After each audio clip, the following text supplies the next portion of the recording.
নমস্কার বন্ধুরা, কেমন আছো সবাই? আমি আমার ৮ নম্বর ব্লগ নিয়ে তোমাদের সামনে চলে এসেছি। আজকে সকাল সকাল উঠেই ফ্রেশ হয়ে নতুন জামা পরে নিয়েছি, কারণ আমাকে একটা কাজে পুরনো বাড়িতে যেতে হবে।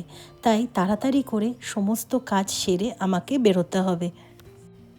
সকালবেলা আমাদের বালকনির সামনেটা ঠিক এরকম লাগে দেখতে।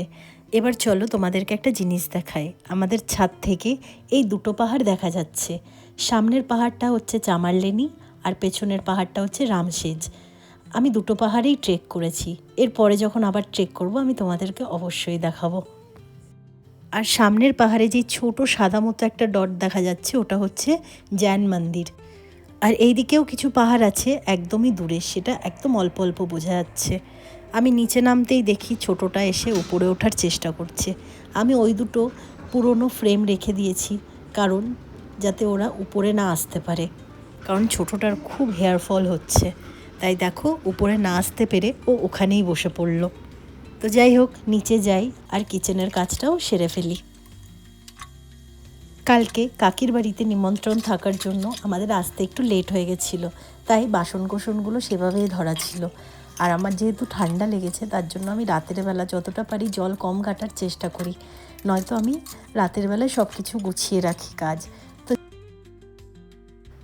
তাই বাসনগুলো ভালো করে ধুয়ে রান্নাঘরটাও ভালো করে পরিষ্কার করে রাখলাম। এবার আমি চাও বানিয়ে ফেললাম, কারণ চাটা সকাল সকাল না পেলে না আমার দিনটা ঠিকঠাক শুরু হয় না। তাই আজকে আর বেশি কিছু ব্রেকফাস্ট করিনি, দুটো বিস্কিট আর চা খেয়ে আমাকে যেতে হবে, তো তার জন্য তাড়াহুড়ো করে খেয়ে বেরিয়ে পড়লাম। কোথাও যাওয়ার আগে এদের বিস্কিট অথবা ডগ ফুড দিয়ে বলে রাখতে হয় যে তোমরা কিন্তু চেঁচামেচি করবে না, তাহলে এরা পুরো টাইম শান্ত হয়েই থাকে। এবার আমাকে কাজে বেরোতে হবে, তাই আমি বেরিয়ে পড়লাম কাজের জন্য, কারণ ওইখান থেকে ফোনের পর ফোন আসছে, কিছু পার্সোনাল কাজ ওই কারণে। আর কাজটা হচ্ছে আমাদের পুরনো বাড়িতে। তো যাই হোক, আজকে একটা জিনিস তোমাদেরকে দেখাতে পারবো, সেটা হচ্ছে ভালো করে দেখো। তোমাদের বলেছিলাম না কুয়োতে দুখানা কচ্ছপ আছে, তো তার মধ্যেই একটা কচ্ছপ এটা। কেউ জানেই না এই কচ্ছপ কোথা থেকে এলো, কিভাবে এলো। প্রায় 10 থেকে 15 বছর হয়েছে ও এখানেই আছে। আর ওর সাথে যেই জোড়াটা রয়েছে সে মাঝে মাঝে দেখা দেয়, দুটো একসঙ্গে বেরিয়ে আসে কখনো কখনো।